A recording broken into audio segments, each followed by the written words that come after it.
termite season. Hi, it's me.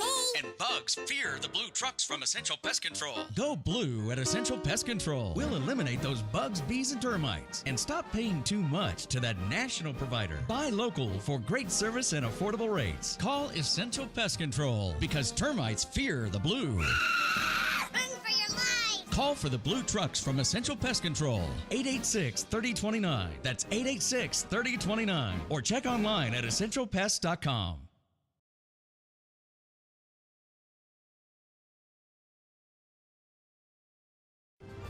This is Eb Wilkinson with Wilkinson Wealth Management, where we manage money for gun owners. What does it mean to retire comfortably and remain comfortably retired? It means designing a plan that allows you to do the things you want to do, outpace inflation, and never run out of money in your lifetime. If you want to retire comfortably and remain comfortably retired, call me, Eb Wilkinson, at 777-1911. That's 777-1911 or WilkinsonWealthMGMT.com. I'm proud to welcome my good friends at Tucson Iron and Metal Retail to Inside Track as an advertiser. Jamie Kipper and her staff are conservation experts.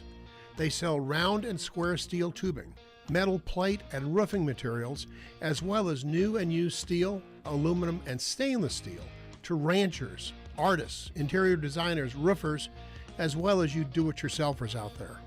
Tucson Iron and Metal Retail is open Monday through Fridays, 8 a.m. to 4:30 p.m., and Saturdays, 8 a.m. to noon. Tucson Iron and Steel Retail, 701 East 36th Street. Call 520-209-1576. That's 520-209-1576, or go to TucsonIronRetail.com. Come by and be sure to ask for Jamie. Tucson Iron and Steel Retail. This is what conservation and repurposing is all about. Welcome to Inside Track with Bruce Ash and Ed Wilkinson on the Live the Dream Media Network. Hello, everyone, and a very pleasant good morning to you wherever you may be. Welcome to episode 27 of Inside Track on Live the Dream Media. Bruce Ash is here, and so is Eb. Coming to you from Morena, Arizona. We have an action-packed big Wednesday Veterans Week show for you today. Welcome back, Eb. We missed you last week. You missed a good show, too. I know, and I'm sorry I wasn't here. I love this. It's a tradition. I had a little bit of a problem. I thought I wasn't going to get here on time today, but we're okay. Eb, go ahead. Hey, joining us directly is U.S. Navy Blue Angels lead solo pilot, retired Commander Frank Weisser on his new book, which I think you're going to enjoy hearing about, Lead Solo, Learning Life's Vectors from an F-18 Blue Angel Aviator, published by Naval Institute Press. He's going to be joining us in a few minutes. Rounding out today's special Veterans Day show, our good friend Onita Davis is going to pop in for a quick message about wreaths across America. Bruce presented a check to her on the show last week, which will bring another 106 wreaths to lay on grave sites of veterans at the State Cemetery in Morena. I'm going to be making my own check presentation for this year's campaign towards the end of the hour. I didn't even have to twist his arm or break it. No, I even brought it with me. Good for you. I put it in my wallet right after I wrote it, Bruce. You're a good man. And Bruce and I hope that you're going to stroke a check to Wreaths Across America, show your appreciation for the service each of our local vets gave to America, and join us on December 15th for the festivities all over Tucson, from South Lawn, East Lawn, Evergreen, Morena, and our state veteran cemeteries. The first half of the show is brought to you by our good friend Eric Rudin from Essential Pest Control. You can call him to keep your home and business free from all sorts of insects, vermin, and weeds today at 886-3029. Bruce? Before we hear from our special guest today, Commander Weisser, I have a few comments to share on this Veterans Week. My father, Paul Ash, liked the Army so much, Eb.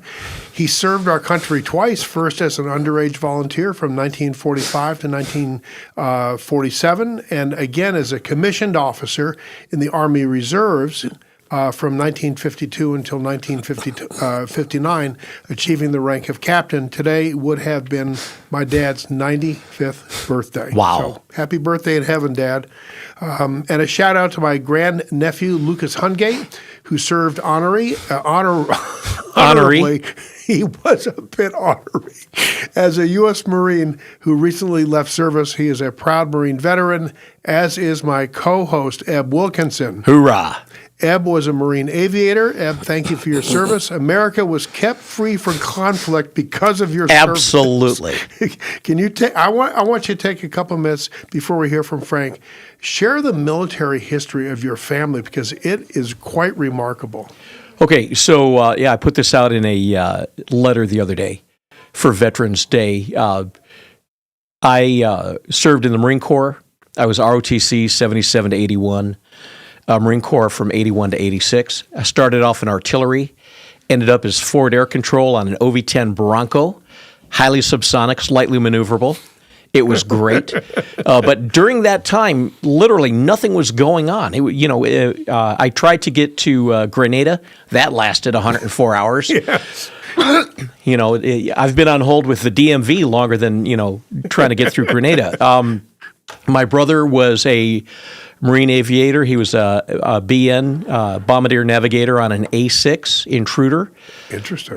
He served over in Iraq during the first Gulf War. Oh, my. Retired at the rank of colonel. When he got out, it was either he was in the zone for general, and he said only two things happen, and they're both bad. You either get selected or you don't. So he got out. My mom was a Marine sergeant back in the 50s. That's the most amazing thing. As much times as we've talked about Mom, we've never talked about her Marine service. Yep. Good old Sarge. She was a weather Combat guesser. boots? She was at Tustin. She was at El Toro. My dad was in the Army. He was a artillery officer. He went to Purdue, and 2 years in, they said, "Congratulations, we're going to commission you early, and you're going over to Korea." So he did that for a few years. My father on my dad's side was in the Navy during World War II. He had two ships sunk from underneath of him. Managed to survive both of those. My father on my mom's side was in World War I, and he achieved the rank of sergeant major. He basically enlisted right out of business school. They found out he could type, so he never left the United States. He was down in Biloxi, Mississippi, and protecting the coast from all the evils down there. And then we had relatives in the Civil War on both sides. We had relatives in the Revolutionary War, not on both sides, on the good side. You're on the right side. Yeah, I'm named after this guy named Elbridge Gerry, who was the for gerrymandering. For gerrymandering. That's right. He was governor of Massachusetts, minister to France, signed the Declaration of Independence, and was vice president under James Madison until his untimely demise. Quite a remarkable family. I hope you'll allow me one more mention today before we get to Frank. For me to commend my late father-in-law, U.S. Army First Lieutenant Simon Moret. He enlisted in the U.S. Army in 1940. Before the war started, he fought in Patton's Super 6th Armored Division. They were known as the Brazier Boys because they bravely fought from Brest, France, all the way to Bastogne. On August 18th, 1944, Simon saved many lives in his company during a Nazi mortar attack on his armored column just outside of Brest. He was severely injured, removed from the battlefield, and was hospitalized for over a year from his injuries, in a body cast most of that time because they blew off his knee.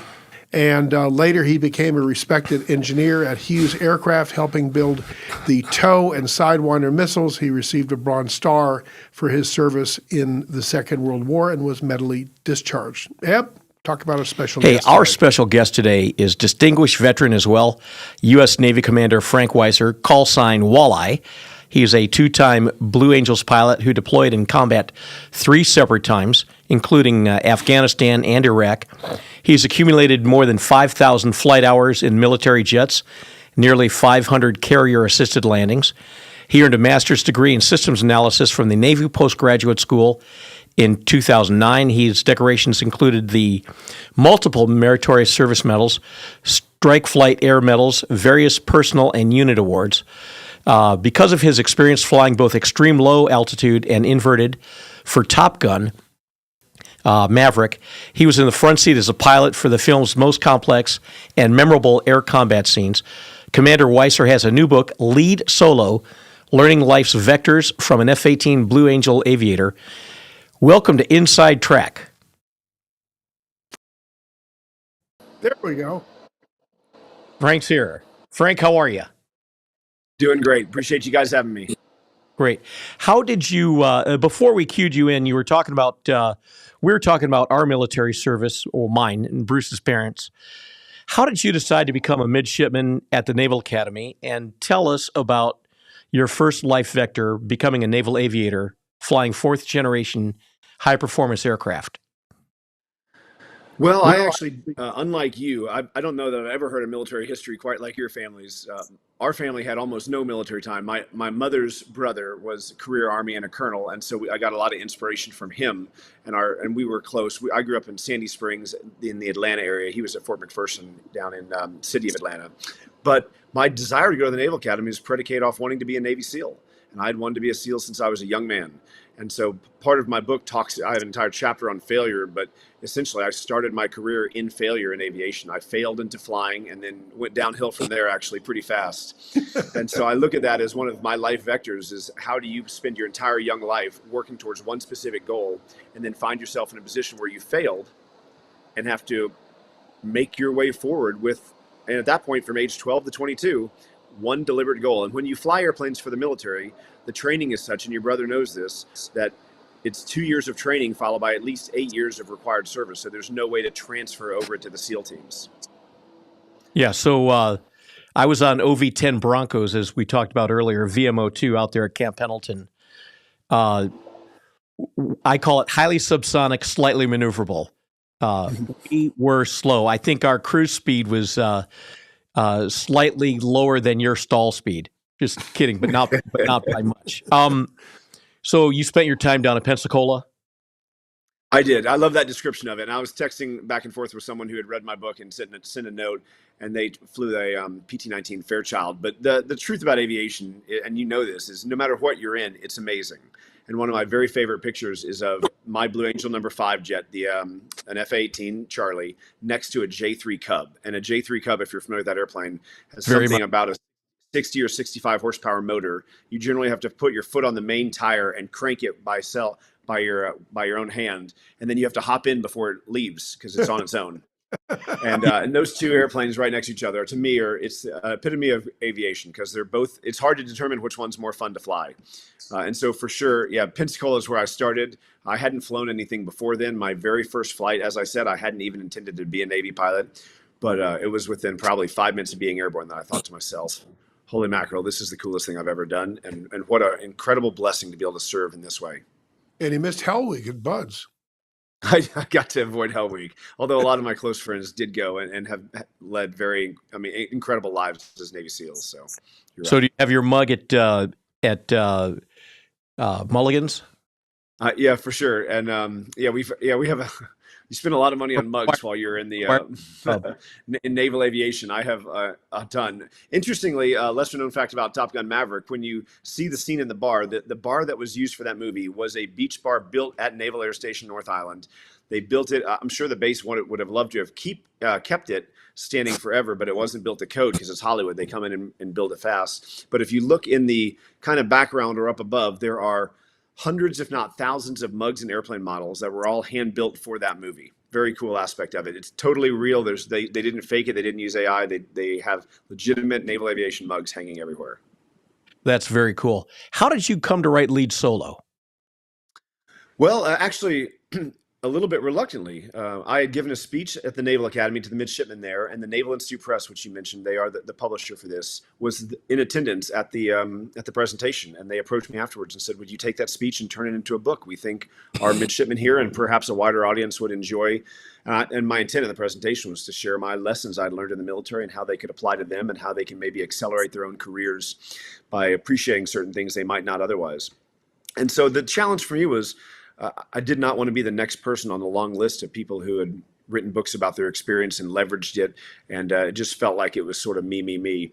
So in chatting with my wife, she said, "I know you think your teammates and your friends and your leaders should do it, but they're asking you, so why don't you write it about them?" And so what it became was a really fun journey for me to bring a bunch of anecdotes and stories. The great majority of the book is everything I did wrong in my career and how I was positively influenced or how I was able to correct it based off of good leadership and friendship and teamwork from the people around me.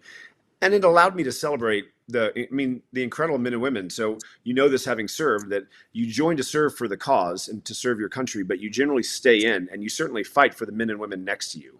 And so it was an opportunity for me to celebrate them and hopefully raise them up. And in doing so, share some of these lessons. And the other thing that was really important to me is there's a charity that I've supported for almost 10 years now called the Wingman Foundation that was started by Marines to take care of Marine aviation families after mishaps. So all the proceeds from that book go towards that charity. And so I think it serves a couple purposes. Yeah, get us that information. We'll see what we can do to help you out. You've described Annapolis as a great place to be from, but not a good place to be. I think that's an accurate description of the Naval Academy. I've heard more crude descriptions, but that one seems to be more appropriate for the book. But yeah, it's a tough place to be only because you're communicating with all of your friends, and your friends are in my case, growing up in Atlanta, my friends were at University of Georgia or Auburn or a variety of other schools, and they spend their weekends doing keg stands and going to football games and have some really wild tales from their college experience. Whereas for me, it was up at 5 a.m. into the swimming pool and working out, and then the afternoon on the drill field and parades and studying, and bed at 10 and do it all over the next day, kind of rinse, lather, repeat. So it's just a very atypical college experience. I wanted to do it, make no mistake about that, but it's a challenge. It's a grind day in and day out, but it's a wonderful place to be from. I had my 25th reunion recently, and just to watch my classmates and how incredible they each are and the things they've done with their lives, it's remarkable. And it makes me really proud of the institution. Frank, did you swim at Navy? No, but I wanted to be a SEAL. So we spent a lot of time in cold pools in the morning. That's a big aspect of it, obviously. But no, and a number of people that go into the SEAL teams were either collegiate swimmers or water polo players. So talk about the training required to get you from the moment you stepped onto the fields at Pensacola to get to the F-18. Yeah, so it's the process we go through is you start, and what is remarkable to me now as a private pilot who, I own a Cessna 172 and a Baron and fly Gulfstreams part-time, to see the amazing airplanes they put us in with no experience at all. The very first airplane I ever taxied in or took off in was a T-34 Charlie, and it has a PT-6A, a turboprop on the nose. And that is more powerful than almost every civilian airplane that's kind of on the market these days. And that's the first thing you ever get in. And so you start in that, and that airplane is capable of 300 plus knots. It can do aerobatics, it can fly formation, it can fly instrument conditions. It can really do it all. They've now transitioned in the last 20 years from that to the T6 Texan II, which is an even more remarkable airplane with an all-glass cockpit. But you fly that for about 6 months, and once you're comfortable in that airplane, and based on your performance, you're allowed to say what you want to do next. And you can choose helicopters, maritime, jets, and then once you put in your choices, it's the Navy. It's the needs of the Navy. Very much the same reason I went naval aviation and not SEALs, but they choose what you're going to do. And so then for me, it was another year and a half flying jets. And once you go to jets, you just have to learn to think a little bit faster. They put you in an airplane that's going significantly faster. There's an adage in naval aviation: you don't want to be hanging on to the tail. The airplane's on its own. You're just doing the best to hang in there. And that just means that you're not thinking ahead of it. So you learn to think fast. You fly these. I flew 2 different jets, the T2 Buckeye and then the T45 Goshawk. And then once again, based on your performance, you can then choose what you want to do next. And so our choices at the time were F-18s, F-14 Tomcats from the original Top Gun, a similar airplane to what your brother flew, the EA-6 Prowler, which is the electron. hmm And then the S3 Viking was another option. So I went into F-18s and off we went. And the F-18 is digital fly-by-wire, remarkable aircraft, wonderful airplane. But the interesting aspect of it is one of the first fly-by-wire airplanes. So they jokingly say the pilot's kind of a voting member. At the end of the day, the airplane does what it wants. You just get to recommend some courses of action to it. So let's go back a little bit. You flew all that. You finish up on F-18s. And when was your first flight in a 172? After I was a winged Navy pilot. That's actually a great story. I went through 2 years of flight school, had been flying jets, landed on aircraft carriers, done simulated air-to-air combat, dropped bombs, all of these things.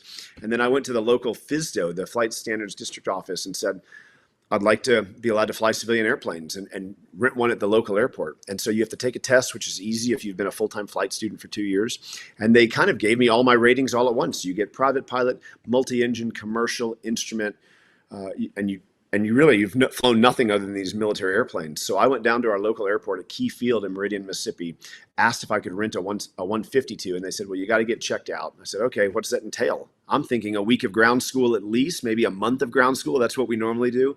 And then simulators and flying. And the guy there said, no, let's just go out and do a landing or two, and then we'll say it's good. And I was paralyzed with fear that I can't fly this airplane. I know nothing about it. I can't even turn the thing on. And we got in. He said to push the throttle in, at 50 knots, rotate. And I was probably 10 feet off the ground. And I said, all right, I think I can sort this thing out. Not a terribly challenging airplane to fly. So that was my foray into GA. Yeah, the advantage of the 152 that I found, and I've flown the 152s, 172s, Turbo 210s. If you find yourself in trouble, just let go. And the plane pretty much straightens itself out. That's exactly right. I had a fun week in aviation a year or two ago when I was still active duty. I own a Baron and I take it down to the Beechcraft Whisperer that lives south of Atlanta with all the Beechcraft work. And they have a loaner airplane. They have a 150 that you can take. So if you drop off your plane and you're a long way from that airport, you can fly this 150 away. So I flew down on Monday morning, dropped off my Baron, and then I got in the 150, and I'd not flown it before. So I go, grab my headset, hop in, and there's no checklist. And in the military, we use checklists for everything. Whether you're dropping bombs or starting up or landing on the aircraft carrier, it's checklist after checklist. And so I walked back and I said to the gentleman, do you have a checklist for how to turn the airplane on? And he goes, if you don't know how to turn it on, you shouldn't be taking this thing with you. So now I'm a little embarrassed and ashamed. And I said, yeah, I'm okay. And so I run back, sit in the airplane, Google Cessna 150 startup checklist, found something. I had no idea if it was accurate. I screenshot it, and then off I went. And that same week, and that was for sure the most dangerous flight I probably ever had in my life, because this little airplane could probably only make 60 or 70 knots. I'm flying it north towards the mountains where I live. It's the winter, so I've got a headwind, and I'm getting passed by tractor trailers underneath me on I-85. So I for a moment considered doing the old air show thing, because I spent a lot of years on the air show circuit. There's a great group that they land on top of a moving truck in a tail dragger. So if I had done that, I would have gotten home faster, no doubt about that. Yeah. So as we mentioned in your intro, you were deployed overseas in various periods of time in our involvement with Iran and Iraq and Afghanistan. Talk about a moment of adversity when you got in trouble and the lessons you learned from it. Gosh, that happened an awful lot, actually. We had, when you're in these airplanes, especially when you're flying around at night, things are just bound to go wrong. And so, boy, for me overseas, I mean, the challenge when your airplane has a malfunction, one great example is I was flying with one of our junior wingmen, and we had taken off on an evening in the North Arabian Sea. And there was a lot going on in Afghanistan at the time, but there were crazy storms out over the ocean, which is rare, but all over Pakistan. It was a thunderstorm from the surface up to 40,000 feet. We're loaded down with bombs and weapons, so the aircraft's capabilities are limited. We don't think we're going to even take off because the weather was so bad. And then you're in the carrier, you're in the shuttle, you're ready to go, off you go, and you're flying, going, oh my gosh, here we go. And so we flew through the thunderstorms en route to Afghanistan. We're there. Just doing something as simple as getting gas was incredibly hard because the turbulence in the air was so much that the basket, the boom that you have to plug into is just all over the sky. And then we eventually got extended because there were so many troops in contact that night. So we're bouncing from one firefight to the next. And then on our way home, the storm somehow had gotten even worse. So we're trying to climb through it. Our airplanes are icing up. Our weapons are icing up. And we are in afterburner just to get over the storm. And the interesting aspect about that is you can check your fuel and how much fuel you're going to have on deck. But there's a little note in our NATOPS manual that says when in afterburner, fuel flow and fuel depicted is not accurate. And so you really we're trying to get back to the aircraft carrier, but we have no idea at that point if we have enough gas. We can't tell how much gas we're burning. We can't tell how much we have in the tank. And so it was a challenging situation to then try to call ahead and make sure there's gas waiting for us when we get through this storm that we'll even be able to land. Because what you don't want to have to do is flame out and eject somewhere in the North Arabian Sea. That's a pretty bad night. Ever get close to hypoxic? Yes, I have been. I've been hypoxic a few times. I mentioned I do have one story in the book about hypoxia as a very junior pilot off an aircraft carrier during workups, where I had an onboard oxygen generating system, and it had given me a combination of air that essentially poisoned me to the point where I was out of my mind. And my life was saved by one of the other people I was flying with who had the good sense to scream at me to pull my green ring, which delivers you pure oxygen straight away. And I had this remarkable moment where I was like, oh my gosh, I'm in an airplane right now and it's nighttime and I'm over the ocean, because I had no idea where I was in that moment. Now, the blessing in disguise for that is when it happened to me subsequent times, when the airplanes are challenging and complicated airplanes. And so the only way to know that something's not working is if you look at this oxygen, at your pressurization gauge that tells you what the cabin altitude is. And if you're not staring at that as you climb up, if you're in formation, if you're in bad weather, you might start feeling or not feeling these symptoms, because hypoxia is insidious. So it comes on slowly. And by the time it takes hold, it's probably too late. But because I knew these symptoms, because it had happened to me, I was a little bit more aware of it. So that has happened to me a handful of times. I've watched it happen to other people I fly with. And it is a really scary aspect in aviation. So let's go back to your early training. Your first flight, you're not landing on aircraft carriers. You're in the T-34. When you get to the jet and now you're landing on aircraft carriers, talk about your very first carrier landing. Sure. Yeah. What leads up to the training to get you to the point that you're landing on the carrier? We spend a lot of time in flight school before you ever get there doing what we call FCLPs, Field Carrier Landing Practice. So our runways at all naval air stations have the carrier box, basically a drawing of the aircraft carrier landing area drawn on the left side. And we have the same lighting system, the lens that we use on the aircraft carrier on our runways. So every time you come into land, you're essentially flying a carrier landing, and maybe you soften the touchdown just a little bit, but traditionally no. And so you'll do multiple landings. You'll have a flight where all you do is you go out and get 6, 8, 10 landings, and there are instructors on the runway grading every one. And then you come back and debrief every landing one by one. And all of our landings on the aircraft carrier, if you're on an 8 or 10 month deployment, every single landing is graded from a 0 to a 4.0. And then you're evaluated with the other pilots based on your landings. But so in our case, we've done hundreds of carrier landings on a runway, which is good because you learn the capabilities of your aircraft, but it very much does not get you, it can't fully get you prepared for the aircraft carrier, because the carrier, one, is in the ocean and it's moving up and down, but it's also moving away from you because of the angled nature of the flight deck. The carrier is going straight, but the landing area is moving to the right. So it's like you have a runway out in the distance and it's just slowly sliding to the right. So you keep having to kind of turn right to stay on center line.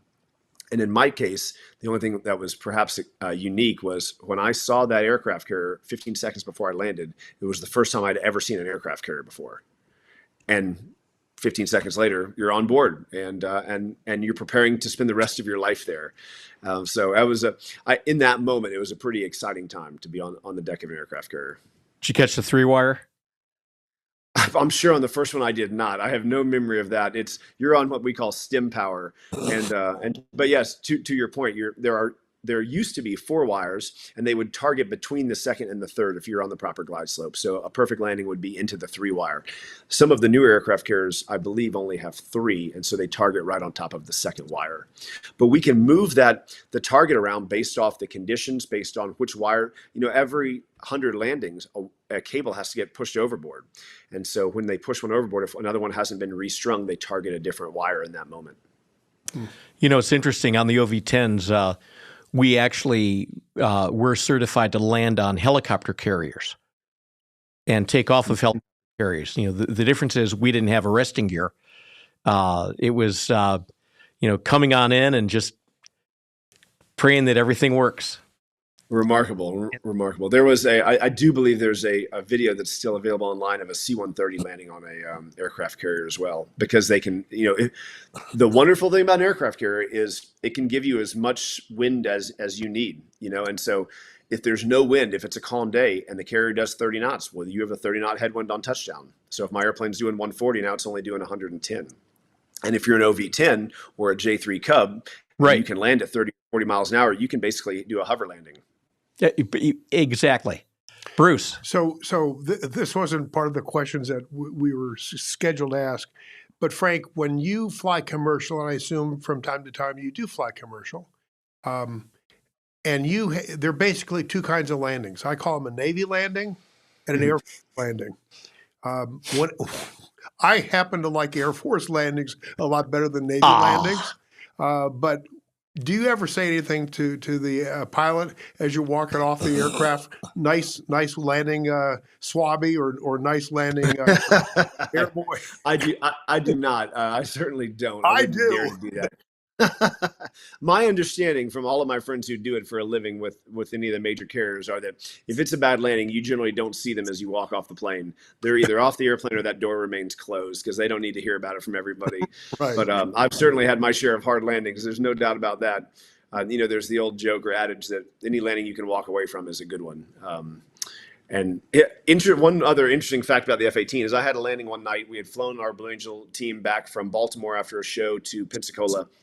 And on touchdown, my right landing gear just gave. It looked like I was kind of leaning into it. And what happened was the planing link didn't fully engage. And what we were told in the engineering debrief was that if you don't land it hard enough, the gear doesn't fully stay in place because it hadn't had this one particular modification. So to some degree, we're incentivized and encouraged to land hard.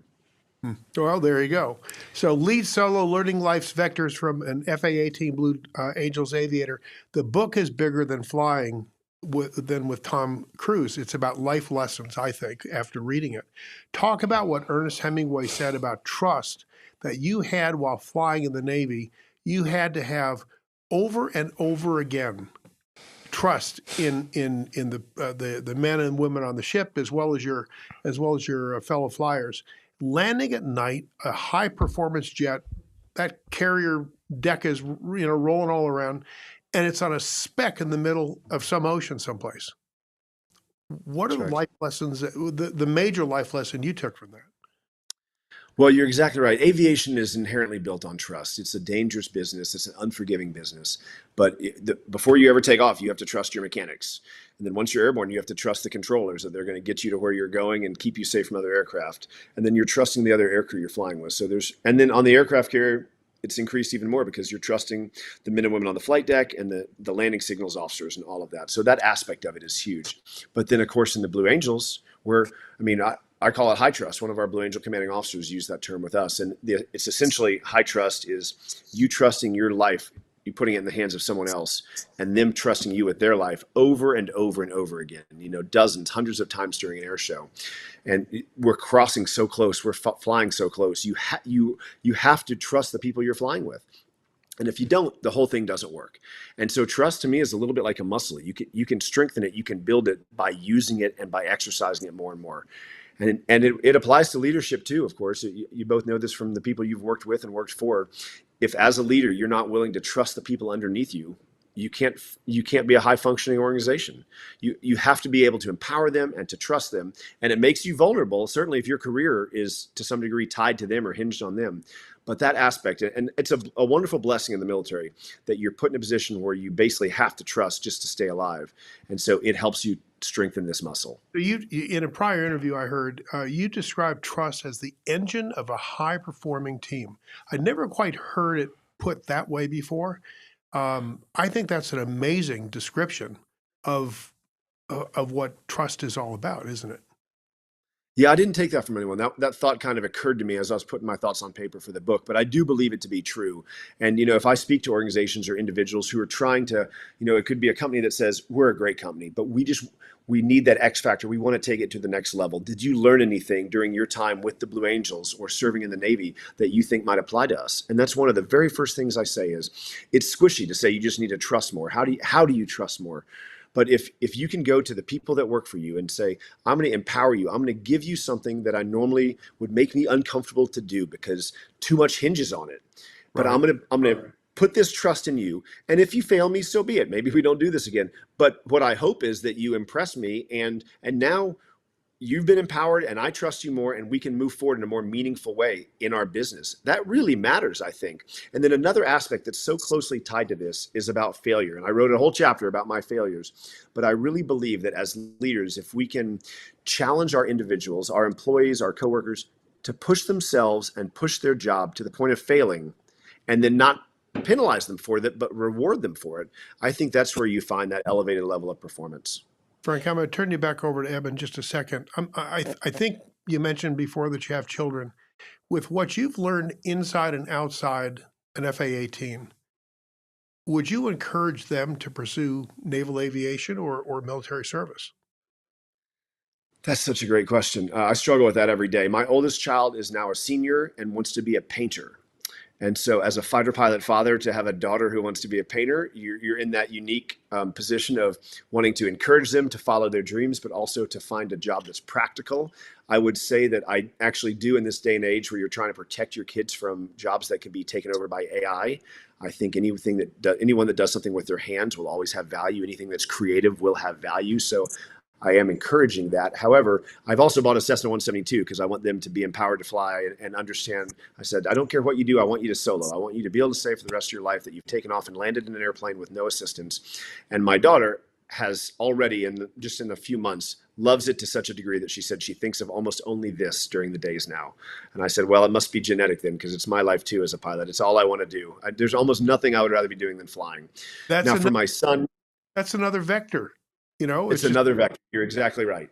And now if she wanted to go in the military, of course I would encourage it. Certainly for my son, my guidance to him would be, if there's not something you're dying to do, a few years in the military, whether you're in the Army or the Marine Corps or in the Navy, it makes no difference to me. The people you will associate with, the lessons you will learn, I personally believe are going to accelerate you into any career field you want to do for the rest of your life. So I couldn't encourage it enough personally, but I don't want my children to ever feel like I'm pushing them down the way that I went. I'd rather them find their own course. Frank, you talked about the trust. Talk about the LSO and why the trust in the LSO is so important.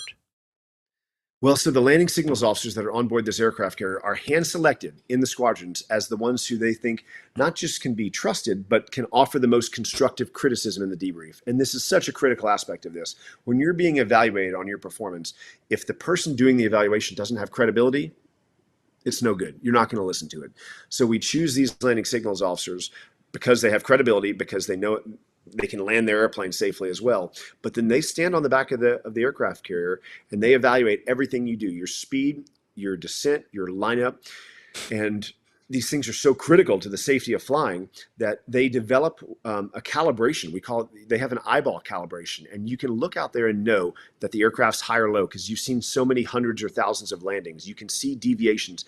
And really interestingly, in some cases, you can tell what the aircraft's going to do before it does it because you can see the energy state. You can see a puff of smoke out of the back. They've added power. Sometimes they know what's going to happen before the pilot in the aircraft even knows what's going to happen. So you might hear a landing signals officer say into the microphone, power, power, power, before the pilot even realizes that they're starting to descend unintentionally. They got behind the aircraft, like I said earlier.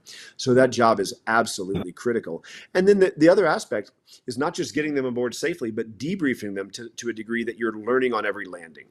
And so those individuals will go to every pilot after every landing. They'll walk all the different ready rooms and give them their grade and then tell them what they did and why they did it. And then if it wasn't a great one, they'll give them some tips to improve next time. I want to come back to that in just a minute about the debriefs and the briefs, but talk about failure and how landing on a jet or landing your jet on a carrier is counterintuitive. Yeah, well, failure is a huge aspect of my book for sure. As I started with, I kind of failed into aviation, and then I was so bad early on that my failures just increased at a pretty rapid rate. The blessing in disguise for me was that because I had failed so much, I wasn't afraid to push myself and the possibility of failing again. I was pretty comfortable in that area. But when it comes to the aircraft carrier, if you find yourself failing, you're surrounded by people that can help you. There's no doubt about that. But we in the 60s and 70s, we would routinely have mishaps at sea where the airplane crashes or damages itself in one way or the other. Hopefully not a total loss of the aircraft or the pilot's life, but it wasn't as safe as it could have been. So one of the things they decided to do was grade the landings, knowing that pilots are traditionally fairly competitive with one another. So if now they're being evaluated based on their performance, they're going to try to do better to be competitive. And in doing better, they're safer. And so they've, to some degree, prevented some of these failures by making it almost a competitive game to see who can be the best at landing on the aircraft carrier. I want to go back to briefs and things like that. When I learned to fly, I was like 16 or 17 years old when I started. No, I was 16 when I started flying. I got my license at 18. But that's different than flying in the military with all the precision that you have to have. Talk about the brief for when you're flying with the Blue Angels. Talk about your brief. How long does that take? And what? Traditionally, our brief lasts an hour. And the brief is meant to get us to a place in our minds where we are prepared, ready, and focused. It covers all the basics. What is the weather like today? Where are we flying today? What are the obstructions? We have a certain air show that follows a ground track, but we move it from city to city every weekend. So there's always slight nuances. It changes slightly for every air show based on the lay of the land, the terrain, the obstructions, all those things. So we brief to all of that. And then we brief each of the maneuvers individually and even take it to the point where there are points, if there's a maneuver we want to do better at or we've been plagued by or whatever, everyone will back away from our table that we're briefing at and close their eyes, assume a position as if they're flying and put their right hand on the stick, the imaginary stick in this case, their left hand on the throttles, and we'll go through this maneuver with the flight leader going through the comm and then everyone else responding, and you're doing the movements, you're visualizing the entire flight. And in doing so, it gets you in the right headspace. It prepares you, and you can even remember what you had done wrong the day before on that particular maneuver and then make deliberate changes so that you do it right that day. And we do that for, like I said, about an hour. And then because we believe in compartmentalization and having your mind focused, we go straight to the airplanes. There's nothing in between for us. The brief happens and then it's out there. I did, on one of my years with the Blue Angels, we did a number of NASCAR events because we had a Navy car. So I'd taken our Navy driver flying, and then we had done some flyers for the race. And I'm down there on the track as they get ready to get started. And what was remarkable to me is the drivers all stood on the track. They stood outside their cars, and they're gripping and grinning with sponsors and with celebrities and you name it. But they're out there talking, and then the whistle blows, and they all climb in their car and off they go. And there's no time that I saw for them to kind of get their mind right. So that's a whole nother level of being able to turn it off and on. We take that, like I said, to the safer level where we separate ourselves, no distractions. But that brief is really critical. And then you said briefs and debriefs. What is really important to note is our brief lasts an hour. The air show might last at most 45 minutes, and that's an hour and 45 combined. But our debrief in almost every case lasts 2 to 3 hours. So the most important thing we do is not the brief or the flight, it's the debrief. It's pulling the lessons learned out of the flight and making sure we improve for the next day. Bruce. So let's get back to the Wingman Foundation. You've had an exceptional life, and you're an amazingly modest gentleman, Frank, admitting failure and self-deprecation, and you're just a great guy to talk with. All of your proceeds are being donated to support the Wingman Foundation. Tell us about the Wingman Foundation, and tell us why you chose that charity to use the proceeds. Absolutely. I'd love to talk about them. I was introduced to them when I moved back to Pensacola in the summer of 2016. And I came back in a really unfortunate scenario. And that was our number 6 pilot that season, Jeff Coos, had died in a crash on takeoff from an airport outside of Nashville, Tennessee, and Smyrna, Tennessee. And so when a Blue Angel has any medical issue, a crash, whatever prevents them from flying, there's no easy way to train up a new pilot. So you have to go into the very small Rolodex of former Blue Angel aviators and pull one who's flown that exact position. So I was asked to come back and join in for the rest of that season and fly with that team. And the challenge for me is you're replacing someone who is much loved and who is a very valued member of that team. What I saw as I got to know his widow and his children and the people they were surrounded with is that they were taken care of by this charity, the Wingman Foundation, formed, like I said, by Marines based in Reno, Nevada. And what their, as I understand it, their mission is they go straight to the families of mishap aircrew after a tragedy.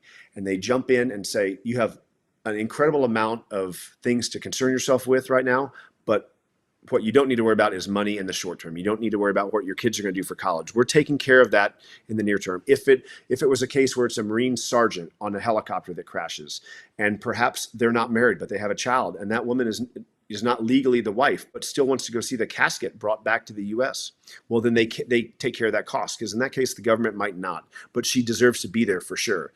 And so this charity, this foundation, does some really amazing work, almost entirely behind the scenes, and the families who've been benefited by them, I think, can't sing their praises high enough.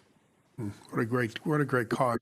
Hey, the one thing we haven't really discussed, except to make brief mentions, is your work on Top Gun Maverick.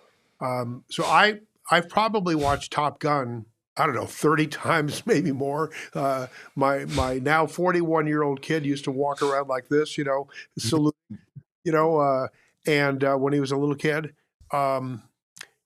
Your involvement in Top Gun Maverick, that iconic scene coming over, I guess it's like a desert floor kind of China Lake. Right.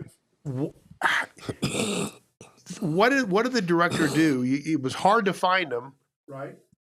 And what did he do when you thought you made a perfect pass? Yeah, so I share that story occasionally when it comes to perspective because, this was a maneuver. They wanted an airplane. Tom Cruise and Jerry Bruckheimer wanted this airplane, a Super Hornet, at 10 or 20 feet off the ground, which is, so much lower than you'd ever traditionally fly. The lowest we fly in naval aviation generally is 200 feet because the airplane's so capable, it can climb or descend so fast that already is incredibly low. At that altitude, you can only look inside for 1 second.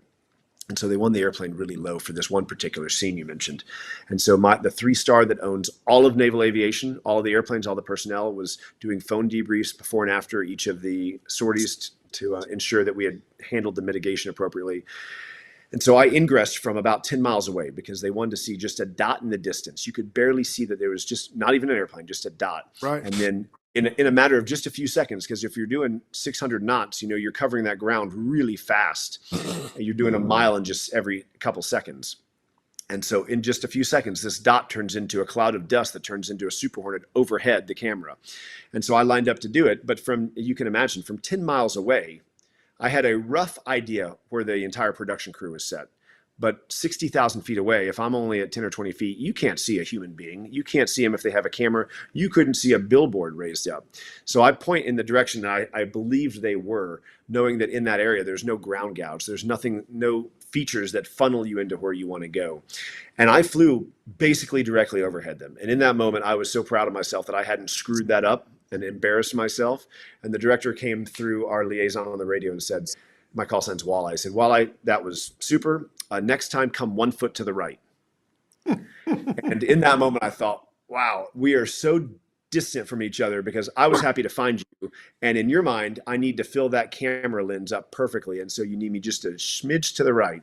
And so we did that. We shot that scene a bunch and we eventually got the one we wanted. But that was a moment where I'm climbing up to go downwind. And I thought, oof, that's going to be a tall order, I think. Wow. So how was it to work with Tom Cruise? He was super. Absolutely super. He is a very experienced pilot, and I've said this a handful of times, and I believe it very much to be true, that we would never have been able to do what we did in that airplane with that level of risk, that dynamic of a situation, if it hadn't been an experienced aviator in the back seat, because there's such a critical aspect of when you talk, what you say. I use this term in the book. Clear, concise, calm is so critical when you're putting your aircraft in a situation like that.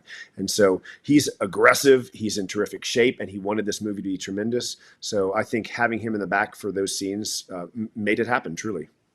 And you knew he wasn't going to puke. He did not puke. And you know what? I will tell you this. If he had been flying and I'd been riding, I would have puked. There's no doubt in my mind. Because the way that aircraft was set up, the entire rear cockpit was all cameras, and you had almost no forward visibility at all. So it was an absolute recipe for air sickness. The aircraft is maneuvering so aggressively, and you can't see where it's going. That's a 100% chance that almost any normal human being throws up. So one last question, who's got to wrap up. Frank, you've described Tom Cruise as not a passenger, but he was a crew member with you. Talk about that real quick.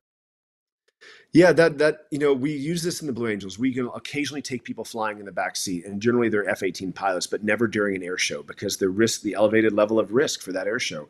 And some of those scenes we did, low over the desert, through the canyon, these scenes just carry such an incredible amount of risk that we wouldn't do that, except for the fact that his experience allowed him not to be a passenger, but to be a crew member.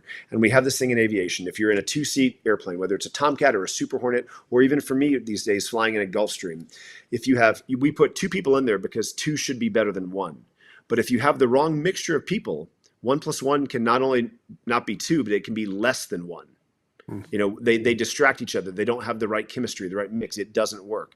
But in really magical situations, two individuals paired up together can bring out the best in each other, where 1 + 1 = more than two, where they're making each other better as they fly, as they work together. So I'd like to think that Tom and I had that pairing for some of those scenes, that it worked out really well because what we each brought to the table.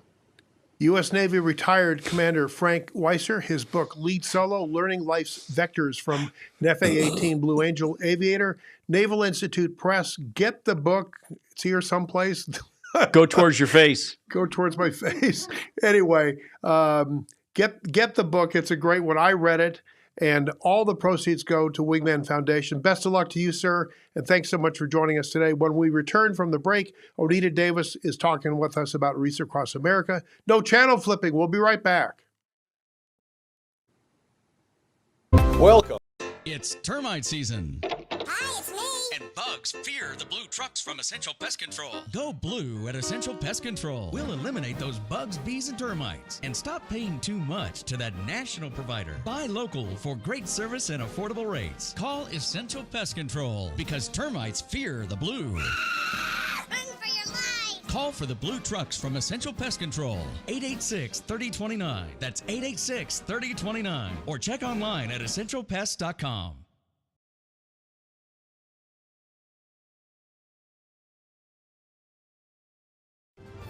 This is Eb Wilkinson with Wilkinson Wealth Management, where we manage money for gun owners. What does it mean to retire comfortably and remain comfortably retired? It means designing a plan that allows you to do the things you want to do, outpace inflation, and never run out of money in your lifetime. If you want to retire comfortably and remain comfortably retired, call me, Eb Wilkinson, at 777-1911. That's 777-1911 or WilkinsonWealthMGMT.com. I'm proud to welcome my good friends at Tucson Iron and Metal Retail to Inside Track as an advertiser. Jamie Kipper and her staff are conservation experts. They sell round and square steel tubing, metal plate and roofing materials, as well as new and used steel, aluminum, and stainless steel to ranchers, artists, interior designers, roofers, as well as you do-it-yourselfers out there. Tucson Iron and Metal Retail is open Monday through Fridays, 8 a.m. to 4:30 p.m., and Saturdays, 8 a.m. to noon. Tucson Iron and Steel Retail, 701 East 36th Street. Call 520-209-1576. That's 520-209-1576, or go to TucsonIronRetail.com. Come by and be sure to ask for Jamie. Tucson Iron and Steel Retail. This is what conservation and repurposing is all about. Welcome back to Inside Track with Bruce Ash on the Live the Dream Media Network. Now back to our show. Welcome back to Inside Track. This portion of the show brought to you by Eb's great company, Wilkinson Wealth Management, who helps my family. Let him help you also. Wilkinson Wealth Management. Call him today at 777-1911. Inside Track also brought to you by Essential Pest Control, Tucson Iron and Metal Retail, and my company, Paul Ash Commercial. where we make great things happen every day. Before we finish up the show, we want to hear from Onita Davis. As you know, Onita has been our lady at Wreaths Across America, and she's a driving force with Wreaths Across America, and she's one of our local heroes, just like Frank. Welcome, Onita. Where do you stand right now with Wreaths Across America? Well, I hate to report that we really need the help of the community. Right now, the State Veterans Cemetery in Marana is only half covered, 50% covered. And we only have 2 more weeks. Yep. Pony up, everybody. Write Pony a check. up. The deadline for having your donation into Wreaths Across America is the 28th of November. Because, you know, these wreaths are live and they're coming from Maine and they have to get on the truck to be here in Arizona by the 13th of December.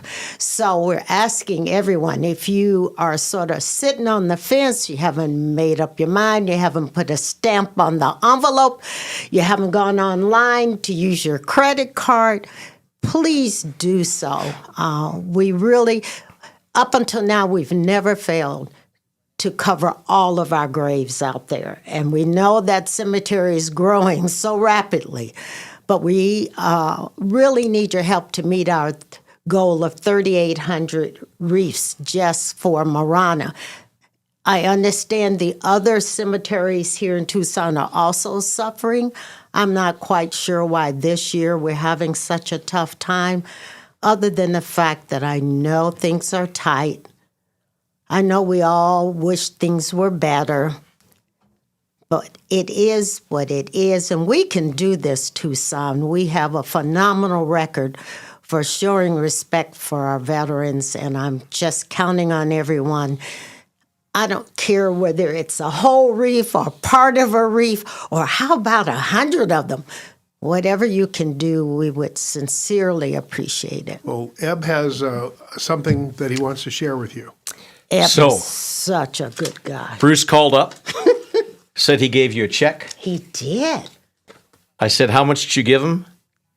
He told me, so I matched him. There you go. You are wonderful. That'll buy about a quarter of a wreath. Oh, sure. These 2 people are just phenomenal.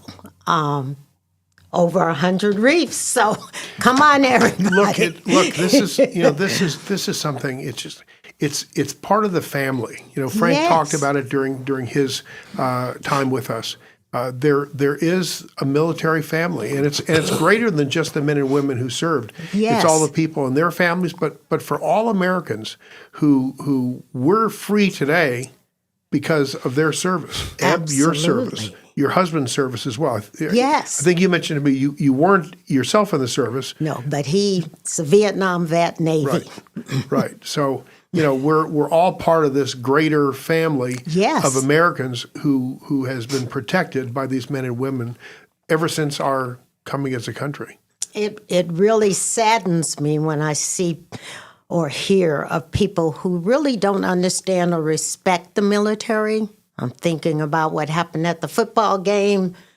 Yep. Yeah, when they were taking their oath of office from the president, Right. and the people booing, and it just saddens me because we are a country. We have all these wonderful freedoms because of the people who were willing to put on the uniform. Well, I will tell you, the people that were booing was in the minority I know. at that stadium. And number 2, I guarantee you the people that were booing, they got chastised. I hope so. I hope so. So this is easy peasy. We're asking people on December 13th to come out, 10 a.m. Tucson time, to any of the local cemeteries and help place a wreath on a veteran's grave. We ask that you stop, say the veteran's name out loud, and place the wreath with some reverence. We're trying to teach our children and sometimes adults patriotism. It's free. It feels good. coming out to help us lay reefs is just so much fun. And I understand Bruce is going to join us this time, so am. we are so excited. Maybe if you're available, you might be able to come as well. You can come and hang with us too. It only takes a small amount of time. Looking at those names and saying those names Yes. is a blessing in itself. Yes. So even if you haven't given, please do give. But even if you haven't given, if you're not able to afford, come out.